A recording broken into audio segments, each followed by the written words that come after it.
So game changer went wrong in every way నా feeling అన్నట్టు. In terms of directing, in terms of music, everything. అంటే ఒక performance Ram Charan గారి Appanna role ఒకటి బాగుంది, రైటింగ్ లో కూడా ఆగమా పట్టించేసారు. నాకు ఒకటే క్వశ్చన్, 450 కోట్లు పెట్టాల్సినంత స్టోరీ ఈ సినిమాలో ఏముంది నాకు ఇప్పటికీ అర్థం కావట్లేదు. అనవసరమైన సీన్ల మీద ఎక్కువ పెట్టారు. ప్రొడక్షన్ క్వాలిటీ గట్టి కొడితే ఒక 150 crores లో కంప్లీట్ చేయాల్సిన స్టోరీ. కార్తిక్ సుబ్బరాజ్ గారి స్టోరీ దీంట్లో ఎక్కడుందో నాకు ఇంకా ఐడియా రావట్లేదు. ఎక్సలెంట్ ఫ్లాష్ బ్యాక్ ఉంది. ప్రతి ఒక్కరు బయటకు వచ్చినప్పుడు ఫ్లాష్ బ్యాక్ గురించి మాట్లాడుకుంటున్నప్పుడు, ఆర్ మీకు రాసేటప్పుడే మీకు ఫ్లాష్ బ్యాక్ అంత గోల్డెన్ గా అనిపించినప్పుడు, మీరు దాన్ని చక్కగా ప్రెసెంట్ సిచ్యువేషన్ కి వ్యూ చేసుకొని దాన్ని ఎలా ముందుకు తీసుకెళ్తావని, లేదా ఒక ఆశయం, ఒక ఐడియాలజీని నువ్వు ప్రెసెంట్ సిచ్యువేషన్ లో ఎలా అప్లై చేస్తావు, ఫ్లాష్ బ్యాక్ లో ఉన్న ఐడియాలజీని, నీకు అప్పన్న ఐడియాలజీ ఏంటి, అసలు నీకు కనీసం ఒక కరప్షన్ ని నువ్వు చూపించావు, కానీ ఎక్కడి నుంచి చూపించావు, ఐఏఎస్ పర్స్పెక్టివ్ నుంచి చూపించావు. బట్ పొలిటికల్ సిస్టమ్ ద్వారా కరప్షన్ నువ్వు ఎంతవరకు హైలైట్ చేసావు. సరే ఒకవేళ ఓకే కొంచెం కొంచెం గ్లిమ్సెస్ ఇచ్చావు, తర్వాత ఫ్లాష్ బ్యాక్ అయిన తర్వాత మీ కిన్ ఏం చేశాడు, ఆ కరప్షన్ ని రిమూవ్ చేయడానికి ఏం చేశాడు, ఎలక్షన్ ఆఫీస్ కింద వచ్చాడు, కానీ దాంట్లో కూడా రూల్స్ ఎన్ని బ్రేక్ చేస్తాడు. స్టిల్ ఒక సోల్ మెయింటైన్ అవుతుందా. అమ్మతో కమ్యూనికేషన్ ఉన్నది, కానీ అమ్మతో ఎన్ని సీన్స్ పడ్డాయి. జనరల్ గా గేమ్ చేంజర్ అనే ఫిల్మ్ నాకు ఎట్లా అనిపించింది అంటే, ఒక శివాజీ ఒకే ఒక్కడిలో కొన్ని సీన్స్ దాన్ని మళ్ళీ రీక్రియేట్ చేద్దామని ట్రై చేశారు, దాన్ని తీసి ఆగమం పట్టించారు. శివాజీలో కొన్ని సీన్స్ రీక్రియేట్ చేద్దామని ట్రై చేశారు, అది ఆగమం అయిపోయింది. అట్లా శంకర్ గారి ప్రీవియస్ మూవీస్ ఏవైతే ఉంటాయో వాటిని రీక్రియేట్ చేద్దామని గట్టి ట్రై చేశారు, వర్కౌట్ కాలేదు. చాలా ఫిల్మ్స్ లో మనం ఆల్రెడీ చూసిన పాయింట్స్ ఉంటాయి చూసా, వాటిని తీసుకొచ్చి ఒక యూనిక్ స్టోరీతో స్టార్ట్ చేద్దాం అని అనిపించింది. అలాగే వర్కౌట్ కాలేదు నా ఫీలింగ్ అనమాట. సినిమా మొత్తంలో నాకు నచ్చింది అంటే మాత్రం నువ్వు అన్నట్టుగానే అప్పన్న క్యారెక్టర్ చాలా చాలా బాగుంది. అప్పన్న క్యారెక్టర్ బాగుంది, దాంట్లో ఒక ఇన్నోసెన్స్ ఉంటది. లైక్ నువ్వు కరెక్టే ఒక రాజకీయం చేద్దాం అనుకున్నా కానీ, డబ్బులు లేని రాజకీయం అనుకున్నా కానీ, ఇప్పుడు నేను డబ్బులు తీసుకుంటా అంటే నేను వెళ్ళి పార్టీని రద్దు చేస్తా అంటాడు. పార్టీని రద్దు చేస్తా అని చెప్పేసి వెళ్తాడు. రాజకీయం చెడ్డది, కాకపోతే నా చుట్టూ ఉన్న వాళ్ళు జస్ట్ మత్తులో పడుతున్నారు కానీ అంత పెద్ద పెద్ద తప్పులు చేయరు వాళ్ళు అని నమ్మకం ఉంటది అప్పన్నకి. ఈవెన్ ముకుందం క్యారెక్టర్, మన రాజీవ్ కనకల క్యారెక్టర్ కానీ, శ్రీకాంత్ కానీ కరెక్టే, వాళ్ళు తప్పు దారిలో వెళ్తున్నారు అట్లని చెప్పేసి తప్పులు చేయరనే ఫీలింగ్ ఉంటది. అందుకే వాళ్ళకి ఫోన్ చేయడాలు, చెప్పడాలు, రమ్మని చెప్పడాలు, ఈవెన్ లాస్ట్ చంపే దగ్గర కూడా నువ్వు ఇట్లా చేయడం కరెక్ట్ కాదని చెప్పేసి వాళ్ళు తప్పు చేస్తున్నారు, తప్పుదో పడుతున్నారు అన్నట్టు ఉంటుంది తప్ప ఏదో రిజల్ట్ అవ్వాలి, రివెంజ్ తీసుకోవాలి అట్లాంటిది ఉండదు. అది నాకు బాగా నచ్చింది. It felt fresh in a very very down rate bad product లో నాకు అది ఫ్రెష్ గా అనిపించింది. స్టార్టింగ్ లో శ్రీకాంత్ హాస్పిటల్ కి తీసుకెళ్లే దగ్గర ఫ్లైఓవర్ మీకు వెళ్తుంటే ఫ్లైఓవర్ కూలిపోతుంది. ఇట్ వాస్ సో శంకర్ సినిమాలోనే అయితే అట్లాంటి సీన్స్ వేరే సినిమాలో అట్లాంటి ఎక్స్పెక్ట్ చేయలేవు. అక్కడ నుంచి స్టార్ట్ అయిన సినిమా ఇంకా డౌన్ హిల్ ఎంత ఫాస్ట్ గా వెళ్ళిపోయిందంటే నాకు చిరాకు లేచింది బ్రో. నాకైతే మాత్రం సినిమా మొత్తంలో ఇంకా స్టార్ట్ అవుతుంది మచ్చ ఎందుకుందిరా, అన్ని డబ్బులు పెట్టడానికి వివిధ కల్చర్ లో తీసుకొచ్చారు. ఐఏఎస్ అప్పుడే అయిపోయి వచ్చిండు, అంతమంది డాన్స్ చేయడానికి కారణం ఏంటి? టిపికల్ హీరో సాంగ్ అనుకుందాం రా, రామ్ చరణ్ ఫెంటాస్టిక్ డాన్సర్ ఆయన. ఆ స్టెప్స్ ఏంటి, ఆయన కూడా నీరస్ వచ్చినట్టు అవేంటి నాకు అర్థం కావట్లేదు. ఐ థింక్ ఆ సాంగ్ ఎప్పుడో చేసారు బ్రో వాళ్ళు, 2021 లో ఎప్పుడు చేసినట్టున్నారు. దాన్ని వీళ్ళు డిజైన్ చేసి లాస్ట్ కి టైం లేదురా బాబు తొందర షూట్ చేయండి రా, ఏదో స్టెప్ వేసేరా అని చెప్పేసి చేపించినట్టు అనిపించింది తప్ప పోనీ అది సినిమాకి ఏమన్నా హెల్ప్ అయిందా? ఫస్ట్ స్టార్టింగ్ లో చూపించిన హీరో వాళ్ళ పేరెంట్స్ మధ్యలో మళ్ళీ సినిమాలో కనబడరు ఎందుకు? పేరెంట్స్ గురించి నేను ఎందుకు అంటున్నా అంటే, అంజలియే వాళ్ళ సొంత అమ్మ అని తెలిసిన తర్వాత వీళ్ళ పేరెంట్స్ ఇన్నేళ్ళు వీళ్ళు పెంచారు కదా, వాళ్ళ మధ్యలో ఉండే రియాక్షన్ ఏంటి? ఇది ఎందుకు లేదు? శక్తి లాంటి రాడ్ సినిమాలోనే వీళ్ళ పేరెంట్స్ మీద వాళ్ళకి చెప్తారు, రీజనింగ్ ఇస్తారు, నాకు ఇట్లా దొరికినావు, నువ్వు నీళ్ళలో దొరికినావు, మాకు పిల్లలు లేరు పెంచుకున్నావు అంటారు. మరి నీ రీజనింగ్ ఏంటి? సడన్ గా వచ్చిన తల్లి సడన్ గా చచ్చిపోయింది, సడన్ గా ఎమోషన్ అయిపోయింది, సడన్ గా అయిపోయిందా ఏంటి? వీళ్ళు ఏం చేస్తున్నారు మధ్యలో? ఇట్లా ఎన్నో క్వశ్చన్లు రా నాకైతే మాత్రం. సత్య, ప్రియదర్శి, హర్ష ఎవరికి లేదు ఒకటే. అరే ప్రియదర్శికి డైలాగ్ లో కూడా ఏంట్రా? I was happy with songs quality కానీ, షార్ట్స్ క్వాలిటీ కానీ, అన్ని హ్యాపీ. కానీ ఇక్కడ అవసరమా అనేది ఇంపార్టెంట్. ఇప్పుడు అరే ఒక పాయింట్ వచ్చాక రియాలిటీలోకి రావాలరా, ఎవరైనా కానీ, డైరెక్టర్ అయినా, ప్రొడ్యూసర్ అయినా, హీరో అయినా కానీ ఒక పాయింట్ వచ్చాక రావాలి. అండ్ దేనికి ఎంత ఖర్చు అవుద్దో అంతే better. I'll be very very honest, Shankar గారు ఇంకా లైక్ ఆ జోన్ లకి చెల్లిపోయారు. శంకర్ గారి సినిమాలు చూసే చాలా మంది అలాంటి సినిమాలు, దానికంటే బెటర్ సినిమాలు చేసి వదిలేసిన సినిమాలు. ఇప్పుడు దీన్ని మళ్ళీ రీక్రియేట్ చేద్దాం అనుకున్నా కానీ ఎట్లా వర్కౌట్ అవుతుంది? అరే తల్లి చనిపోయిందిరా, ఒకడి వల్ల చనిపోయింది తల్లి, వాడు పెట్టిన పెంట వల్ల చనిపోయింది. నీ రివెంజ్ కాన్వర్సేషన్ ఎలా ఉండాలి? అదే మళ్ళీ ఆ బార్ దగ్గర డిఎన్ఏ టెస్ట్ మేము చేయలేము ఎందుకంటే ఇలా అయింది కాబట్టి మేము చేయలేము అని చెప్పినప్పుడు రామ్ చరణ్ కల్లో ఆ రెడ్నెస్, ఆ వాటర్ ఉంటది. లెట్ మీ అక్కడ నేను ఆపుతా. డిఎన్ఏ టెస్ట్ చేద్దాం అని చెప్పేసి వాళ్ళు ఆర్డర్ ఇచ్చినప్పుడు ఆమె నెక్స్ట్ డే చచ్చిపోయిన తర్వాత, కానీ ఇప్పుడు ఆమె లేదు కాబట్టి డిఎన్ఏ టెస్ట్ పాసిబుల్ కాదు అన్న తర్వాత ఒకటేసారి నువ్వు సడన్ గా ఆఫ్ ద హుక్ అయిపోయినావా? ఆమె ఇప్పుడు లేదు కాబట్టి నువ్వు పని చేసుకోవయ్యా రామ్నందన్ అంటారా? ఇట్లా ఉండదు. ఆల్రెడీ ఒక అలిగేషన్ వచ్చిన తర్వాత దాన్ని గట్టిగా మానిటర్ చేస్తారు. మానిటర్ చేయడంట ఆమె వెళ్ళిపోయిందంట, అన్ని ఆరోపణలన్నీ పక్క నూకేసిరట.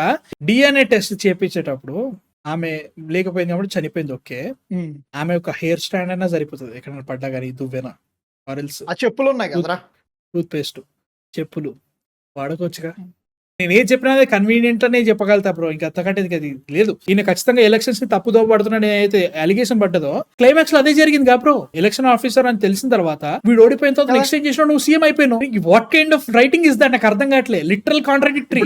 ఫ్లాష్ బ్యాక్ జరిగింది, అప్పన్న ఇంత గొప్ప మనిషి ఇదంతా అని చెప్పేసి అదంతా ఉంది. ఇట్లా అప్పన్న ఇట్లా చనిపోవడానికి ఇది కారణం, ఇట్లా చంపేశారని చెప్పేసి చెప్పారు. ఆ ఫ్లాష్ బ్యాక్ తోటి స్టోరీ ఏ రకంగా మారింది, సెకండ్ హాఫ్ లో ఏం మారింది? SJ Surya and Ram Charan మధ్యలో ఉండే ఏవైతే సీన్స్ ఉన్నాయో ఫస్ట్ హాఫ్ లోనూ అదే ఉంది. ఇప్పుడు ఫ్లాష్ బ్యాక్ పెట్టినా పెట్టకపోయినా గానీ అదే కంటిన్యూ అయింది. మరి కొత్తగా ఏం మారింది? చిన్న చిన్న సీన్స్ తప్ప ఏదో ఎమోషన్ రుద్దుదామని రుద్దినట్టు అనిపిస్తుంది ఏదైతే అంజలి చచ్చిపోయిన scene. దీని వల్ల కథకి బొక్క కంటే బెనిఫిట్ ఎక్కువ లేదు, బొక్క ఎక్కువ. అప్పన్న అవుట్ లైన్ తీసుకొచ్చి ఆ జెండా మీద అంటించారు. ఆ జెండాని ఎత్తుకెళ్ళి మనోడు ఎలక్షన్ కౌన్సిల్ దగ్గర తీసుకెళ్లి ఇదిగోండి ఈ అవుట్ లైన్ ఎట్టుందో చూడండి, వీడే అప్పన్న, వీడి కొడుకే వీడని ఇద్దరు మొహాలోకి ఎలా ఉన్నాయి నాకు పెంట చేశారు. ఆ దెబ్బకి అమ్మా బాయే ఓ రకంగా వీడి ఉద్యోగం దాదాపు ప్రాబ్లం లోకి వెళ్ళిపోయే, డ్యామేజే. శ్రీకాంత్ అప్పన్న చంపిండు బ్రో. అప్పన్న లాగున్న రామ్ చరణ్ ఆయన చుట్టూ తిరిగిన ఫస్ట్ హాఫ్ లో అప్పుడు గుర్తుపట్టలేదా? అంటే వయసు అయిపోయిందిగా అని అంటారు. అట్లా లైక్ అన్నేళ్ల తర్వాత వాళ్ళ అంజలిని చూసినట్టు అట్లా గుర్తుపెట్టినారు. అది కూడా టోటల్ డిఫరెంట్ అటైర్ లో ఉన్నప్పుడు పిచ్చ గ్రాంటెడ్ తీసుకున్నారు. దీనికి 450-500 రూపాయలు టికెట్ పెట్టడం. అప్పన్ని చూడంగానే గుర్తుపట్టినట్టున్నాడు కదా. అంజలి పక్కన తీసుకొచ్చినప్పుడు చూసాడు కదా. అంజలి పక్కన ఉన్నప్పుడు దానికంటే ఆమె స్టేజ్ రాకముందంతా ఇన్నే నిల్చున్నాడు కాబట్టి పక్కనే ఉన్నాడు కదా. రైట్ ఒక్క సీన్ అంటే ఒక్క సీన్ కూడా రియల్ అనిపిస్తుంది, అంత ఆర్టిఫిషియల్ అనిపిస్తుంది. ఎక్సెప్ట్ అప్పన్న పోర్షన్స్ లో ద్రాక్ష గింజలు తీసుకొచ్చి ఒక పల్లెం పెడతాడు. పల్లెం తీసేసి పల్లెం తినడంటే చూసినా అదొక్కటి బాగుంది. లైక్ దానిమ్మ గింజలు అది మస్తు ఉంది, అదొక్కటి బాగుంది. అప్పన్న ఎప్పుడు మాట్లాడినా మంచిగా అనిపించింది. వాల్యుబుల్ గా మాట్లాడతాడు, మంచిగా అనిపించింది. మిగతా అంతా ఆర్టిఫిషియల్. ఇది ఎక్కడి నుంచో చూసా, ఇది ఎక్కడో తీసా, ఇదే అనిపిస్తుంది. ఎస్జే సూర్యకి రామ్ చరణ్ కి మధ్యలో అసలు కాన్ఫ్లిక్టే లేదు. అక్కడ ఏదో జరిగింది, రాసి అన్నాడు రాసి చుమ్మా అంటే నువ్వు నీకు మండిపోయింది. అరే నువ్వు రాజకీయ నాయకుడు, నువ్వు అంత దూరం కాదు బ్రో. తిడతారు అంత చేస్తారు, చుమ్మానంగానే అయిపోయింది నీకు. ఇప్పుడు స్టేజ్ మీద కొట్టేంత వరకు కూడా అంత అక్కడ కాన్ఫ్లిక్టే లేదు బ్రో. నేను చంపేసేస్తా లేదు అక్కడ. ఒక్క సీన్ బాగుంది, ఆ ఒక్క సీన్ అంతే. లేకు నిజంగానే వీళ్ళు ఇప్పుడు బద్ద శత్రువులు అయిపోయారు, అంత ఆ రేంజ్ రైటింగ్ రాలేదు అక్కడ. చాలా ఆర్టిఫిషియల్ అనిపించింది. పోని ఇన్ని రూల్స్ మాట్లాడుతాడు సరే, నువ్వు రూల్స్ చూపిస్తున్నావు కరెక్టే, రిపర్కషన్స్ అనేవి చూపించాలి. రూల్స్ చూపించినంతే ఈజీగా ఇంత ఫాస్ట్ గా నువ్వు అన్ని చేంజెస్ అని జరిగిపోతున్నాయా? ఎర్రి పప్పలమా? నాకు అర్థం కావట్లేదు ఏం రైటింగ్ ఇది. అవసరమైనప్పుడు నేను రూల్స్ వాడుతాను, అవసరం లేనప్పుడు నాకు పర్లేదు. ఇప్పుడు మనీ ఇది ఉంటుంది, ట్రక్స్ వెళ్తాయి కదా, అవసరం లేదు కాబట్టి నేను దీన్ని పంపుతా.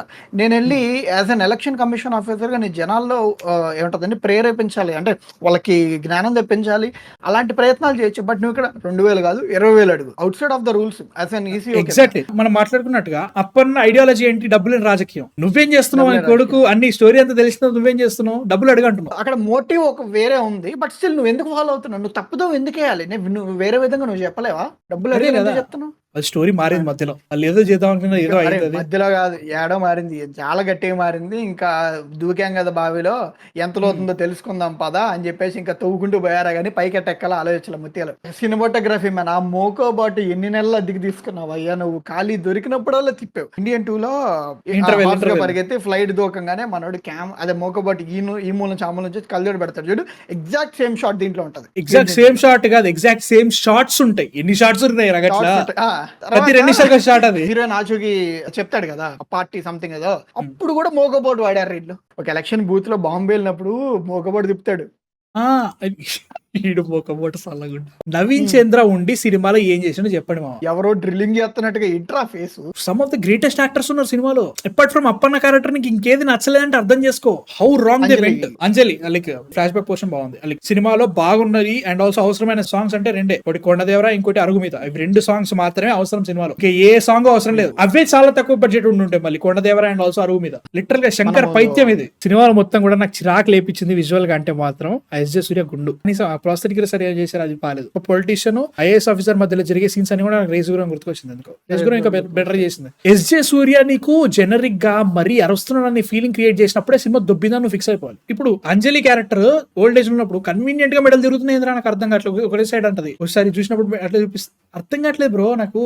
సినిమాలో కియారా అడ్వాణి ఎందుకుందో చెప్పండి. క్యారెక్టర్ అంత స్ట్రాంగ్ లేదు కానీ మనోడితో ఆల్రెడీ ముందు రిలేషన్షిప్ లో ఉండటము, తర్వాత మనోడు ఆమె కోసం ఎత్తుకుంటూ రావటం, ఆమె ఒక ఓల్డ్ ఏజ్ హోమ్ పెట్టడం, ఆ ఓల్డ్ ఏజ్ హోమ్ లో వీళ్ళ అమ్మ ఉండటం, అలాగే వీళ్ళ అమ్మతో కమ్యూనికేషన్ అవ్వటం థ్రెడ్ కోసం బెటర్. కానీ ఈ థ్రెడ్ ని ఇప్పుడు కియారా అద్వానీ లేకుండా కూడా చేయొచ్చు, కాలేజీ సీన్స్ లేకుండా కూడా చేయొచ్చు మొత్తం. క్రింజ్ ఉంది అసలు కాలేజ్ సీన్స్ అన్ని కూడా. నాకైతే కాలేజ్ సీన్స్ లలో రామ్ చరణ్ గారి లుక్ అయితే మాత్రం కేక.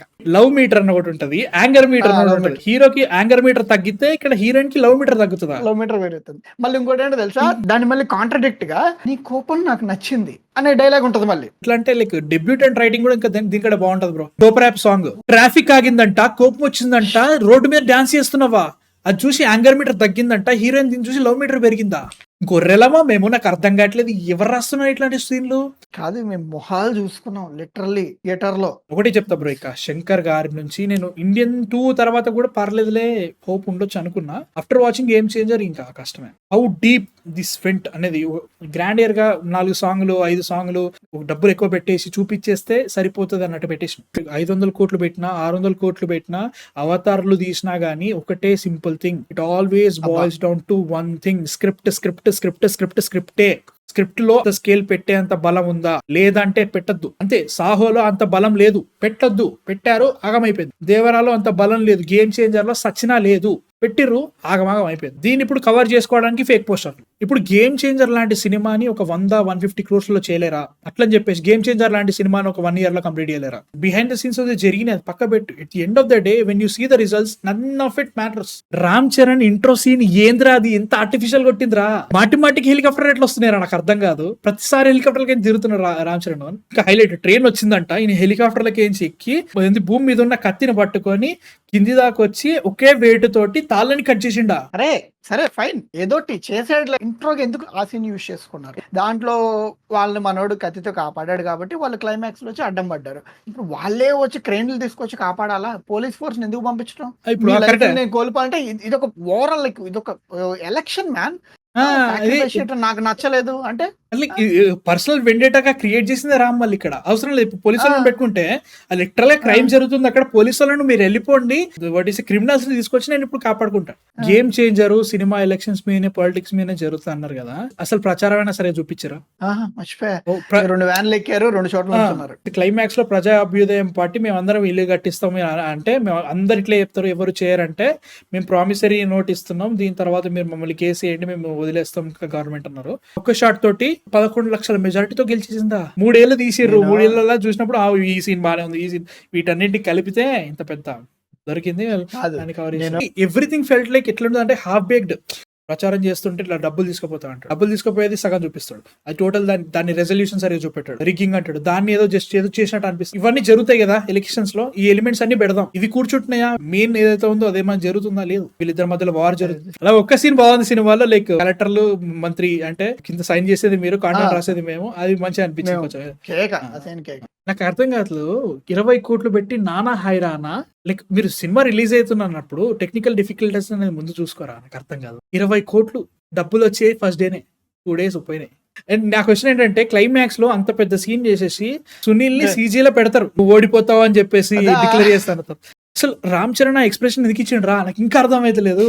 ఇది పర్సనల్ వెండేటా అయిపోయిందా, but where is the emotion? అంటే పర్సనల్ వెండేటా చేసినప్పుడు మీ అమ్మగారు నువ్వు లూజ్ అయినప్పుడు ఎమోషన్ గ్రావిటీ ఏది అక్కడ క్లైమాక్స్ లో? అలా లేదు. ఇది ఎట్లుందంటే 2 ఇమ్మెచ్యూర్ ఈడియట్స్, అంటే యాజ్ క్యారెక్టర్స్ చెప్తున్నాను, ఆ పాత్రలు ఇమ్మెచ్యూర్ గా బిహేవ్ చేస్తూ, కానీ వాళ్ళకి they have too much power to control each other ఉండి, దాన్ని ఎలా గబ్బు చేయాలి, నేను నాకిపోవడంతో పాటు నా చుట్టూతో అందరిని ఎలా నాకిపించాలి, అలాంటి వాళ్ళు కూర్చొని డెసిషన్లు తీసుకుంటే ఈ సీన్ లో పడతాయి. పోలీసు వాళ్ళని తీసేసి జేసీబీలు పెట్టడం ఏంటారు, నాకు ఇంకా అర్థం కావట్లేదు. ఆ షార్ట్ ఎక్స్పెక్ట్ చేయగానే నేను RRR రేంజ్ ఎక్స్పెక్ట్ చేశారంటే, లైక్ లెట్స్ సే ఒక లాఠీ, ఒక కర్ర, సంథింగ్ ఏదో కూర్చొని నువ్వు మొత్తాన్ని సావగొడతా వెళ్ళిపో, ఎలా ఉండేది. సీన్ క్లైమాక్స్ కి వచ్చినప్పుడే నాకు అర్థమైంది ఇది ఒక్కలా ఉంటదని. సింపుల్ బ్రో, ఏదైతే వీళ్ళు మెయిన్ కాన్ఫ్లిక్ట్ పెట్టుకున్నారో మనకి మినిస్టర్ వర్సెస్ IAS ఆఫీసర్, అదే రోత్ ఉంది. అప్పన్న క్యారెక్టర్ ఏదైతే ఉందో అది సూపర్ అనిపించింది. వాడు చాలా అమాయకుడు, అభ్యుదయం కావాలని చాలా గట్టిగా పోరాడుతున్నాడు, నిజాయితీ తెలుసు, మురికి గుంట్లో దిగుతున్నాను తెలిసి కూడా దిగుతాడు, ఐడియాలజీస్ పెట్టుకుంటాడు, అమాయకుడు, అంత బాగుంది. ఆ క్వశ్చన్ ఏంటంటే దాని వల్ల స్టోరీ ఏం మారింది? What was the point of that flash back? ఆ ఫ్లాష్ బ్యాక్ తోటి నెక్స్ట్ సినిమా సెకండ్ హాఫ్ లో ఏం మారింది? అంజల్ చచ్చిపోతుంది బ్రో. అంజల్ చచ్చిపోవడానికి కూడా వాళ్ళు రీజన్ కొత్తగా యాడ్ చేశారు, దాంట్లో ఫ్లాష్ బ్యాక్ నుంచి రాలేదు, కొడుకని చెప్పారు అంతే తప్ప. అంజల్ చచ్చిపోవడానికి రీజన్ కూడా మనకి స్టార్టింగ్ నుంచి ఎస్జే సూర్య కాన్ఫ్లిక్టే, వీళ్ళు అమ్మారా DNA వేయండి అంటేనే అది పెట్టారు తప్ప ఫ్లాష్ బ్యాక్ నుంచి పెద్దగా ఏం పెట్టలేదు, డెరివేట్ ఏం కాలేదు, యాసిడ్ లో పడి చనిపోయింది. ఓ కొట్టేసుకుంటున్నాడు, లేకపోతే కాలేట్ చెప్పులతో కొట్టుకుంటున్నాడు రామ్ చరణ్. నెక్స్ట్ సీన్ అసలు ఆ ఎమోషన్ క్యారీ కాలే. But ya, Game Changer was a very very very costly mistake. Ram Charan గారు ఈ మధ్యలో ఇంకొక సినిమా చేసిన I would have been really really happy. Is a fantastic actor, but కాదు, ఆయన ఒక్కడే సినిమా కాపాడలేదు. దీనికి ఇచ్చారు. తప్పు పట్టడానికి లేదు అంటే ఆయన స్క్రిప్ట్ సెలెక్ట్ చేసుకున్నాడు, ఆయన ఫైనలైజ్ చేసుకున్నాడు కాబట్టి సినిమా జరిగింది బ్రో. అక్కడ మిస్టేక్ ఉంది, but he should have done another movie. అసలు ఈ సినిమా లైక్ మెయిన్ ప్రాబ్లమ్స్ అంటే మాత్రం దిల్ రాజు గారు, శంకర్ వీళ్ళ మీదనే వేస్తారు. ఈయన స్క్రిప్ట్ చూడకుండా స్టార్ డైరెక్టర్ అని చెప్పేసి ఈయన ఒప్పేసుకొని ఎంత పడితే అంత పెట్టడం ఒకటి, దిల్ రాజు గారు అయితే ఇర్రెస్పాన్సిబుల్ గా సినిమా తీసేస్తా అన్నట్టు ఈయన తీయడం ఒకటి. 400 నాకు కనపడలేదు రా స్క్రీన్ లో. 200 కూడా కనవాలి, 400 అంటున్నావు, నాకు 200 కూడా కనవాలి. సరే, పాటలు 75 కనపడ్డాయి, అది నేను ఒప్పుకుంటా. అంటే 75 కాదు, 55 కనపడ్డాయి. ఆ 20 పాట చూడలేదు కదా నేను థియేటర్ లో. సో 55 కనపడ్డాయి పాటలు, అంతవరకు ఓకే.